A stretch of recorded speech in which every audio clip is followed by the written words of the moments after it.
I mean, imagine you go all around the world and smash up everything that other civilizations built, loot what they built, pillage, steal, even steal their ideas and their concepts and their philosophies.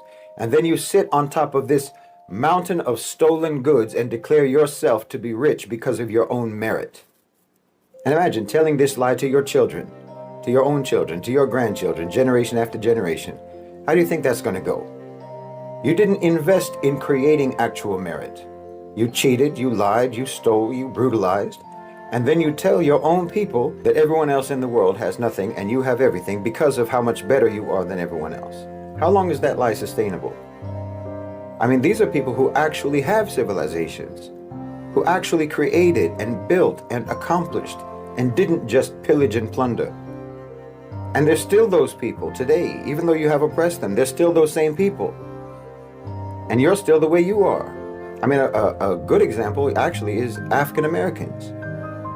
I don't know if you can think of a people who were more held back, more deprived, more sabotaged than African Americans. You took everything away from them and took them away from everything. They started in your country at less than zero, literally regarded and treated as subhuman, not allowed to learn to read or write or anything for hundreds of years. But you see, they come from a people of accomplishment to one degree or another. Not a people of piracy and theft and appropriation. They come from a people who created and built and developed in their own countries, in their own land. Hi guys, my name is Kelvin, and you're welcome back to the channel. Listen, they keep pushing the same tired narratives, the same lies passed down like family heirlooms. European history built on looting, pillaging, and stealing ideas from ancient civilizations, then rewriting the story to claim they did it all through pure merit. But today, we're dropping facts that shake the foundation, facts that expose how they tried to break us and failed spectacularly. 400 years ago, they kidnapped our ancestors from the motherland, chained them, shipped them across the ocean like cargo, stripped them of everything, names, languages, dignity, denied them education, forced them to build this nation from the ground up while living with the absolute least. They thought they were creating a permanent underclass. They believed ignorance would keep us forever beneath them. But here we stand, the Creator's descendants, built different, resilient beyond measure, thriving, rising, surpassing every expectation they set in their wildest nightmares. This isn't just survival, this is triumph. This is proof that no matter how deep the pit they dug, we climbed out stronger, smarter, and more unstoppable than they could ever imagine. Today I'm bringing you the raw truth, from personal redemption stories to the undeniable achievements that have them scratching their heads, wondering, how did this happen? Stick with me, because once you see it from this angle, you can't unsee it. Let's get into it. I've never told this story in a video. I've mentioned it on podcasts before, but I've never made a video and told the story. My mother, seen here, was 16 years old when I was born. My dad was 21. They'd been together since she was 14. So she was 14, he was 19 when they got together. You guys have heard me talk about my dad before. He was very racist. My mother will tell you the same. And my mother, being very young and uneducated, she just kind of went along with whatever my dad did. And he was also abusive. My mother was abused. And I talked to her before I made this video to make sure that she's okay with me telling that part of her story. My dad was a domestic abuser and also a child abuser. He abused me as well. That's not the point of this video, though. When I was 3 years old, my mother was 19. She found the courage to leave my dad, which wasn't easy to do. And the divorce was nasty because my dad he's passed away now, a pretty controlling, narcissistic type guy. And shortly after leaving my dad, my mother was in a relationship with another man who was a black man. And my dad being the racist. See, I was raised in the 80s in North Carolina, and my dad was a racist. So her leaving him for a black man was like this big taboo thing. Like, you don't do that. And so when everything went to court, my dad ultimately got custody of me because the judge in the 80s in North Carolina is not giving the child, to the woman dating a black man, to the white woman dating a black man, especially when my dad was the one with the career and the income and the money, and my mom had nothing. He had left her with nothing. Fast forward to when I was 10 years old. During those 7 years after the divorce, my dad taught me to hate my mom. He taught me that she was a sinner, that the Bible did not approve of interracial marriages. He showed me in the Bible where the Bible says you can't marry outside your race. And I believed her to be basically of the devil himself. I hated her. When I was 10 years old, I found out that my dad was being taken to court because my mother was trying to get visitation rights. I was terrified. I didn't want to meet this evil woman. She won. She got visitation rights of me. I'll never forget ever to this day. I can still vividly remember where I was, the weather and everything when she picked me up the first time. I was terrified. But I made it my mission, that first visit, that she would never visit me again. I made that my mission, that she would never want to see me after this day. I called her a sinner. I called her children, because she had 3 children with her second husband. Obviously, they were biracial children. And I called her children the N-word. I called her an N-word lover. Now, keep in mind, I'm 10 years old. But this is how I was raised. This is what I believed at age 10. And she told me, you shouldn't think like this or talk like this. And I ignored her. It was like a 2-hour visitation, whatever it was. And then she dropped me back off at my house. And I told my dad, she'll never pick me up again, Dad, I promise you. 2 weeks later, when it was time for her next visitation, I waited in my yard on the Saturday at the time that I was supposed to be there. And I was sure she wouldn't pull up, but she did. She did pull up. I was befuddled. Oh my God, she came back. This time, she took me to her house in a mostly black neighborhood, and a place I had never been. I was raised on the mountain, all white neighborhood, very much racist. And I was told that black neighborhoods were crime-ridden, filthy areas. Avoid them. So I went to this black neighborhood and I thought, oh my God. I went in her house and she said, I want you to meet your brothers and sisters. And they came out and they were so excited to see me because my mom had never told them a bad thing about me. And I wanted to be mean to them because that's how I was raised. But I couldn't. I couldn't bring myself to be mean to them because they were so nice and polite to me. I was not nice to them. I tolerated them in my mind, but I wasn't mean to them. And then every 2 weeks she came and got me. And over the course of time, I built a relationship with my siblings, with her.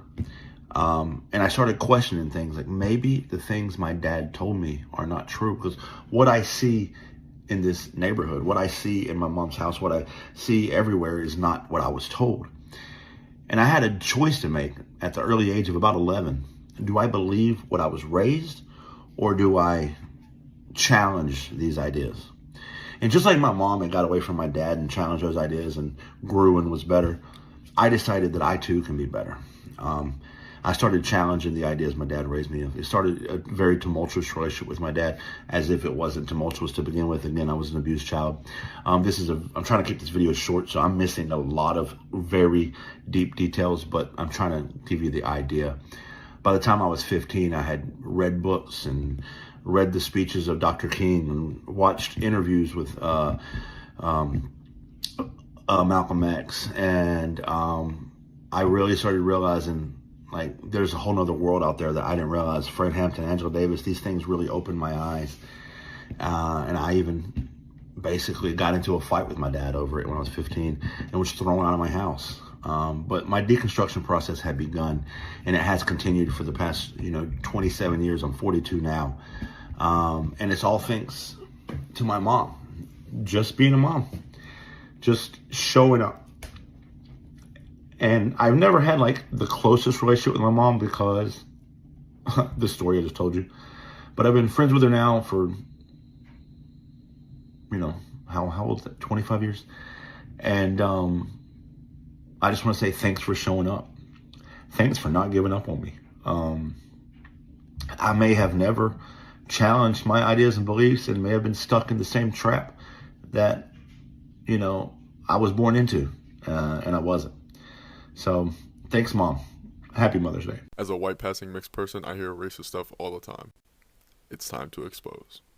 Alright, so one time I was with this group of white people, and the girls were talking about this girl who had jungle fever. And this white girl goes, "Isn't it a shame to see our race mixing with another? What's going to happen to our white purity?" I couldn't believe what I just heard. There was another time where I was at a party, and the only other black person there left early. Right after he left, one of the white dudes there proceeded to say the N-word.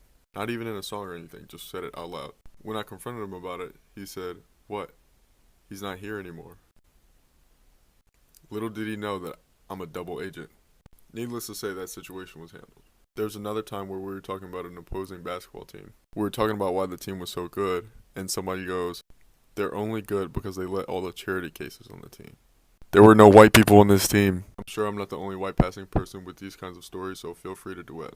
The reason I say white Americans have no culture is because most of the things that have become associated with white people were black inventions. White people love vanilla, but did you know that vanilla was actually invented by an enslaved black teenager who was 14 years old? His name was Edmund Albius. He's the person who made vanilla a mass-produced product because he figured out how to rapidly pollinate these plants. Or number two, if you've ever heard of techno music, that was actually invented by black people in Detroit in the 80s, which now has become synonymous with a lot of white people in the US or white Europeans, when actually in reality this was purely the creation of a black person and black people. Or number three, the thing that I think of a lot is how white people have co-opted barbecue. Specifically in California, where I grew up, you will see a lot of barbecue joints that were actually white people's recipes that they stole from black people. It's very much a ripoff of the common Southern home cooking, which, came out of the American South, both during slavery and during the Reconstruction era. So yes, white people don't have any culture, we steal it. And that has historically been the case, and that is why white people are so angry. If you know any other inventions created by black people but stolen by white people, drop them in the comments. Okay, bye.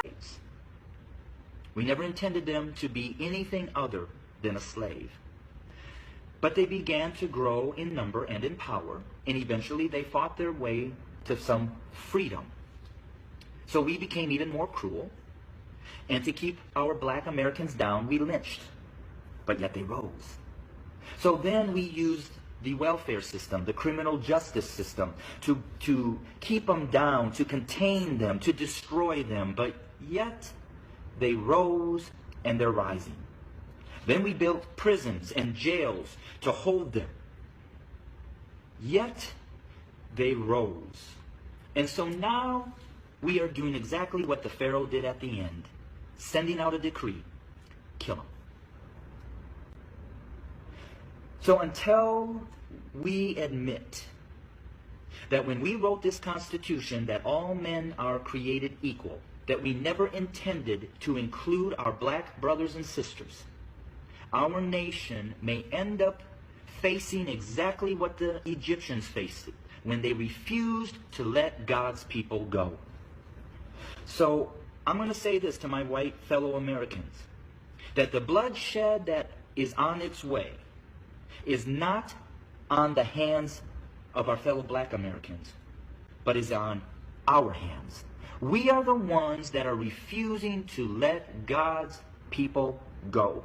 We are the ones that are refusing to acknowledge that we do not value our black brothers and sisters as equal individuals or equal Americans as us white men.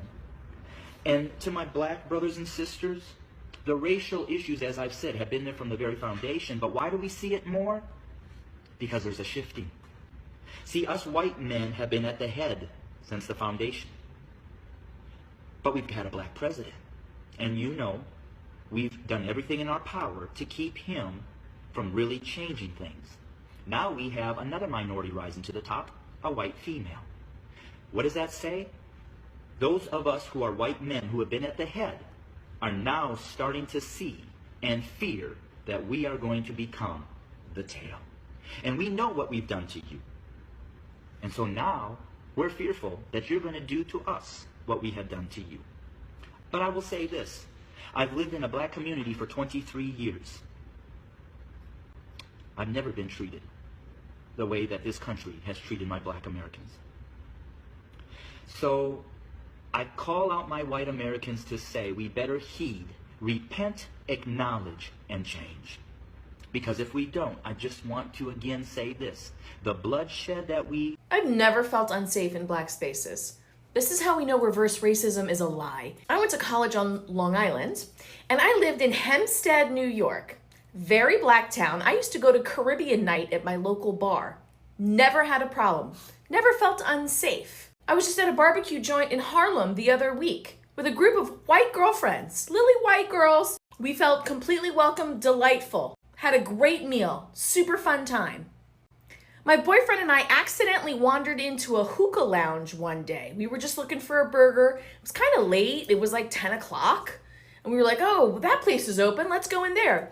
We go in, the place is empty. We were like, oh gosh, are you guys closing soon? The bartender was like, oh no, like we don't get busy till like 11 or 12 at night. It's a black hookah lounge. Completely black staff. They took care of us. We had a fucking great time. Great burger, great service, laughs, fun music. Never once did anybody give me a stink eye or a dirty look or make me feel like I didn't belong in those spaces. Never once was I concerned for my safety. But I was on the national tour of a children's show called The Olympic Spirit. And this show was about Jesse Owens being in the Olympics, who of course was a black athlete. So we had a black actor in the cast portraying Jesse Owens. And we toured the Deep South, baby. I'm talking about Alabama, Arkansas, Mississippi. And it was a bus and truck tour. It wasn't fancy Broadway stuff. We played schools. So one night our van pulls into this local rest stop. It was like Pete's Chicken. And it had a gas station, which we needed gas. And Jamal and I walk into Pete's Chicken to get a little snack and to use the restroom because we were on the road. And when I tell you, every white face in that place whipped around and looked at us when we walked in together. Now, we weren't together. We were just two friends, colleagues. But he was black and I was white. And I felt the hairs stand up on the back of my neck. And I know he felt it too, because I looked over at him and I was like, this feels off. This feels weird. What's happening? And he goes, yep, let's go. I don't want to get lynched here. So we left. We just turned around, boop, and walked right out. Got in our van and drove off because we felt unsafe in a white space. The only time in my life I have felt unsafe was in a white space because they identified me in proximity to a black man and they did not like it, and I felt it in my bones.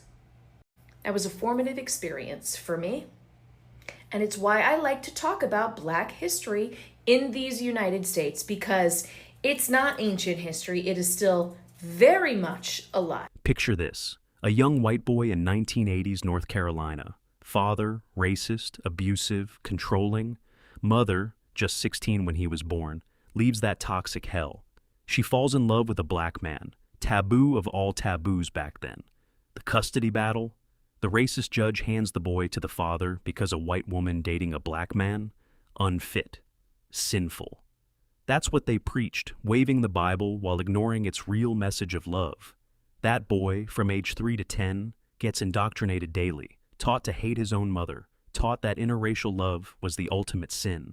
He shows up to court-ordered visits spewing slurs, calling her a N-word lover, trying everything to push her away. But she showed up.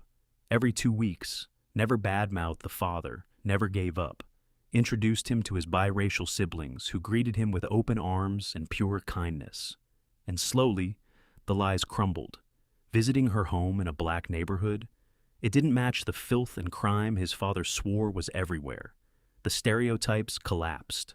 By his teens, he was reading BlK and Malcolm X.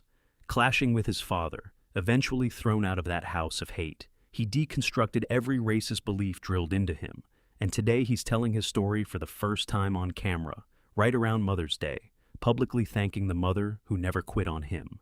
That's the power of persistence. That's what real love looks like. That's how cycles break. But let's zoom out. This isn't just one boy's redemption. This is the story of us. They kidnapped us, enslaved us, built their heaven on our backs for 400 years, denied us literacy, denied us wages, denied us humanity, started us at less than zero. They genuinely believed that without education, without opportunity, we would stay broken forever, controlled, subservient. Look at us now. College graduates, doctors, lawyers, pilots, nurses, professors, millionaires, judges, CEOs, innovators, artists, athletes dominating every arena. We took nothing and turned it into excellence that has them shook. They controlled the top of this country, ran the institutions, wrote the history books, and now they watch us rise with brains, sophistication, and excellence that puts us ahead in the one place that matters most. The power of the mind. They can't comprehend it. How did they get so intelligent, so driven, so unstoppable? Because we are the Creator's descendants, built for greatness. Our ancestors' blood carries genius that no chains could erase. Resilience forged in the hottest fire. Every degree we earn is a middle finger to the system that said we couldn't. Every Black-owned business is proof their plan failed. Every barrier we shatter echoes the unbreakable spirit they tried to crush. We are badass people, period. Thriving where they planted seeds of destruction, educated beyond their wildest fears, sophisticated enough to rewrite the narrative they thought was permanent. And the beautiful part? Many of us did it while extending grace, building bridges, and showing the world what real strength looks like, not through hate, but through excellence that cannot be denied. Pause for emphasis. This is why those fact bombs hit so hard. They force people to confront inherited lies, to question the indoctrination, to see the humanity on the other side, and for every person waking up like that young man did, thank you. Keep showing up. Keep exposing the truth. The future belongs to those brave enough to break free. Family, the message is clear. They tried to bury us. They didn't know we were seeds. We've risen, we're rising, and we're not stopping. To every Black person watching, stand tall in your legacy. You come from kings and queens, builders and visionaries who created under the worst conditions. Your achievements aren't accidents. They're destiny unfolding. To everyone else, examine what you were taught. Drop the lies. Embrace truth. Persistence and love can heal what hate tried to destroy. Drop your thoughts below. Share this if it hit you. Subscribe for more unfiltered truth. We are the descendants, and the world is witnessing our glory. Until next time, stay resilient, stay excellent, stay unstoppable. Peace.